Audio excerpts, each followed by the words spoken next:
Hello everyone, welcome back to a new blog. বিকেলবেলা থেকে ব্লগটা শুরু করছি, যার জন্য আর গুড মর্নিংটা জানালাম না। আমরা রেডি হয়েছি, আমরা আজকে একটু বেরোচ্ছি, যাচ্ছি আহির ভ্যাকসিনের জন্য। প্রত্যেক মাসেই তো একটা নিয়ম করে একটা ডেট থাকে, যে ডেটায় আমরা আহির ভ্যাকসিন করাই। তো এই মাসে প্রথম দিকেই করিয়ে নেব, কারণ যখন অন্য কোনো কাজ নেই তো এই কাজটা সেরে নেওয়া ভালো। কারণ প্রত্যেক মাসেই আমরা লেট করে ফেলি, এক সপ্তাহ বা 2 সপ্তাহ লেট হয়ে যায়। তো ওর জন্য ভেবেছি আগে এই সপ্তাহতে ওই কাজটা সেরে নেব, তারপর অন্য কাজ, মানে অন্যান্য আমাদের তো উইকেন্ডেই যত কাজ থাকে সেগুলো করা যাবে তখন। তো এই যে আহি আজকে নাড়ু হয়ে যাচ্ছে, তো ওকে আমি সুন্দর একটা ওই হেয়ার ব্যান্ডগুলো বেঁধে দিলাম। তো ও সেটা মাথায় রাখলোই না, ওটা খুলে ফেললো। ওটা বেশ খুব সুন্দর, মানে পুরোটা ঢাকা আর এখানে একটা ফুল। তো ওটা থাকলে ন্যাড়ামুন্ডিটা আর এত মানে ইয়ে হতো না, বোঝা যেত না। সামনে থেকে যারা দেখতো তারা তো বুঝতে পারতো না। ও মা তো কিছুতেই রাখছে না, তো ন্যাড়া হয়ে যাবে, ন্যাড়াই দেখতে লাগবে ওকে। চলে চলে এ বাবা, কি খেলি? কি এটা? গোলমরিচ, গোলমরিচ খেয়েছে। ঝাল লাগেনি তোকে? ঝাল লাগেনি তোকে? গোলমরিচটা লেগেছে? লেগেছে? তাই ঝাল লেগেছে তো আমাকে? এই যে ঘুরতে যাবে বলে জুতো টুতো সব আগে থেকে নিজে নিয়ে এসে ঘরে রেখেছে। যেই জামাটা পরা হচ্ছে অমনি ও জুতো টুতো সব নিয়ে এসে রেখেছে, তার সাথে হাড়ির ঢাকাটা ফাঁকাও নিয়ে চলে এসেছে। যাকে চল চল।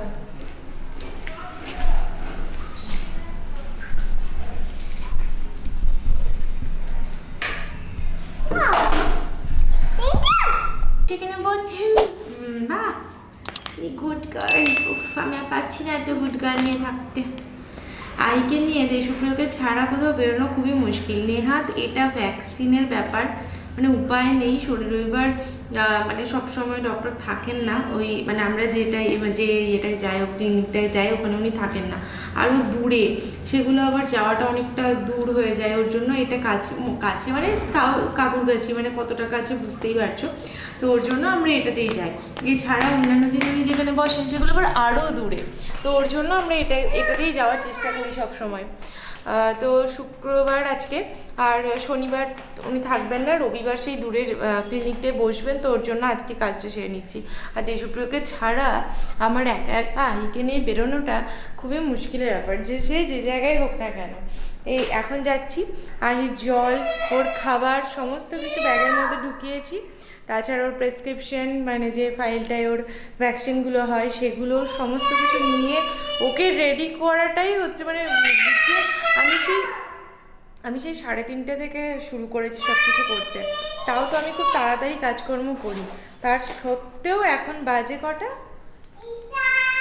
এখন বাজে 5টা 23, মানে 2 ঘন্টা টাইম লাগলো। আসলে ও তো এই দৌড়ে পালাচ্ছে, ওটা নিয়ে পালাচ্ছে, এই করছে তা করছে, এই করতেই সময় চলে যায়। যাই হোক, আর দেরি করবো না, এবার বেরোবো। আজকে আমি ট্রেনে যাব, গাড়িতে যাব না। এখান থেকে উঠে গেছি টোটোতে, যাচ্ছি স্টেশন, ওখান থেকে ট্রেন নেব। আর বাড়ি থেকে বেরিয়ে আবার বাড়ি যেতে হলো।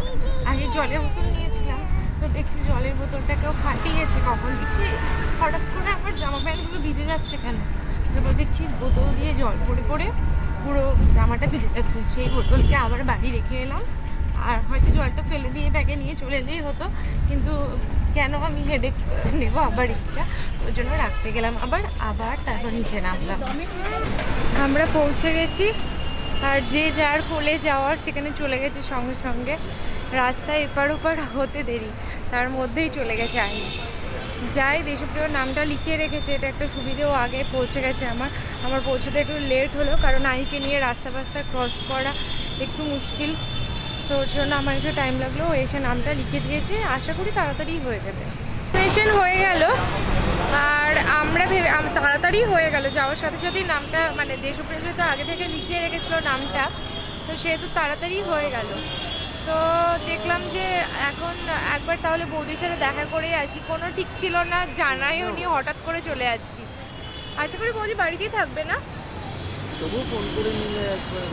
ঠিক আছে, ফোন করার দরকার নেই। যদি না থাকে তাহলে আমরা ফিরে যাবো, একটু বসবো, কেউ না কেউ তো থাকবেই। তো কোনো জানাই হনি, কিছুই না, চলে যাচ্ছি। তো ঠিক আছে, যাওয়াই যায়। বৌদি আশা করি থেকেই যাবে বাড়িতে। আর এই যে আই পুরো নেতিয়ে পড়েছে ভ্যাকসিন নিয়ে। কি রে, খুব লেগেছে তোর? লেগেছে? খুব লেগেছে তোর? যখন লেগেছিল তখন কেঁদেছিল, তারপরে আর ও বলছে তো, ও পা দেখিয়ে ও বলে দিল। উড়ি বাবা। এখান থেকে হাউজিং হচ্ছে বাসে 5 মিনিট, তার জন্য এয়ারপোর্টের বাস ধরবে অনেক সকাল বলছে। বাহ, আমি জানি এত বড় বৌদি বাড়ি ঢুকবো তার আগে এখানে খুব সুন্দর একটা গণেশ পুজো হচ্ছে। দেখি যাওয়ার সময় যদি পারি তাহলে একবার দেখে যাবো, প্রণাম করে যাবো। চলো আজকে একদম চমকে দেব। সকালবেলায় তোমার সাথে একবার দেখা হয়েছে হালকা করে বৌদির, তারপর আবার এখন তখন কোনো কিছুই বলোনি, আর তখন আমরা নিজেরাও জানতাম না। তারপর এখন হঠাৎ করে আমরা সদল বলে এসেছি দেখে একদম পুরো মানে একদম চমকে যাবে পুরো। শব্দ শুনশান গো।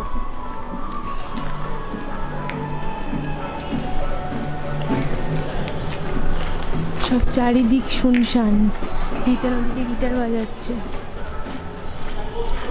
কেউ তো আছে দেখতে পাচ্ছি না। হ্যাঁ আছে বসে।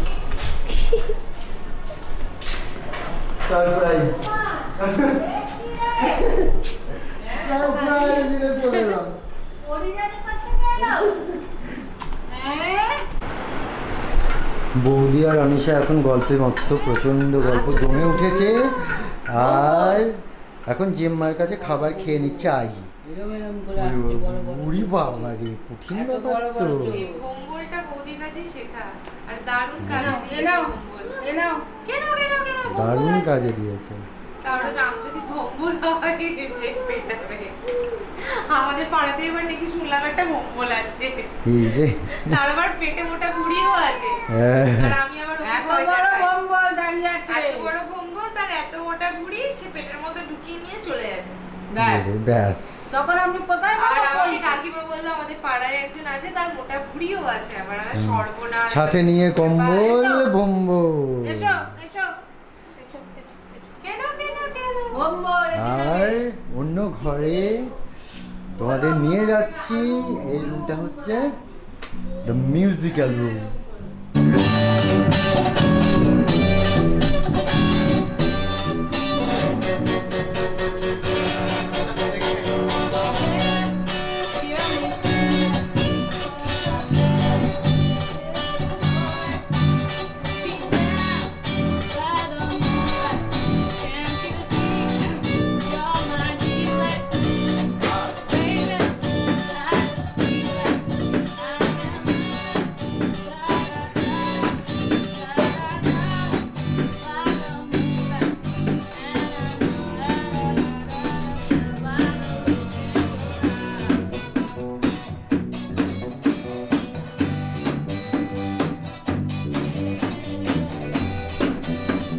আমরা ভেবেছিলাম কিছুক্ষণ বসে চলে যাব, সেই কিছুক্ষণটা সন্ধ্যে 7টা থেকে এখন বাজে রাত্রি 10টা 10। সেই এতক্ষণ হয়েছে। আই তো আবার ডিনারও করে নিল। কি হয়েছে, উল্টো হয়ে গেল জামা? আচ্ছা, আহি এত যেহেতু রাত্রি হচ্ছে তো বৌদি বললো একটু আহিকে অন্তত খাইয়ে নিয়ে যাও, তো ওর জন্য আহিকে একটু ভাত ডাল তরকারি খাইয়ে নিয়ে এখন বেরোবো আমরা। আর আহি খালি গা হয়ে গেছিলো, জামা পড়ছে এখন। ওর সময় যেখানে বললাম পুজো হচ্ছে ওই পিছনটায়, তো ওখানে ভেবেছিলাম ঠাকুর হয়তো চলে এসেছে, এত জাঁকজমক। তারপর দেখলাম ঠাকুরই আসেনি এখনো, ঠাকুর আনতে যাচ্ছে। তো ওর জন্য এত মানে এখনই ইয়ে শুরু হয়ে গেছে, মানে জাঁকজমক শুরু হয়ে গেছে। ও না, ঠাকুর চলে এলো, ঠাকুর চলে এলো, ঠাকুর জাস্ট এলো। আর ওখানে প্রচুর ভিড়, ওখানে প্রচুর ভিড়, যার জন্য আমি আর যাচ্ছি না। এখান থেকেই প্রণাম করে নিচ্ছি গরুদাদা তোমাকে, এখান থেকেই গরুদাদাকে প্রণাম করে নিলাম, ঠিকই আছে। কিন্তু আহি তো এই বাজনা শুনে প্রচুর নাচছে।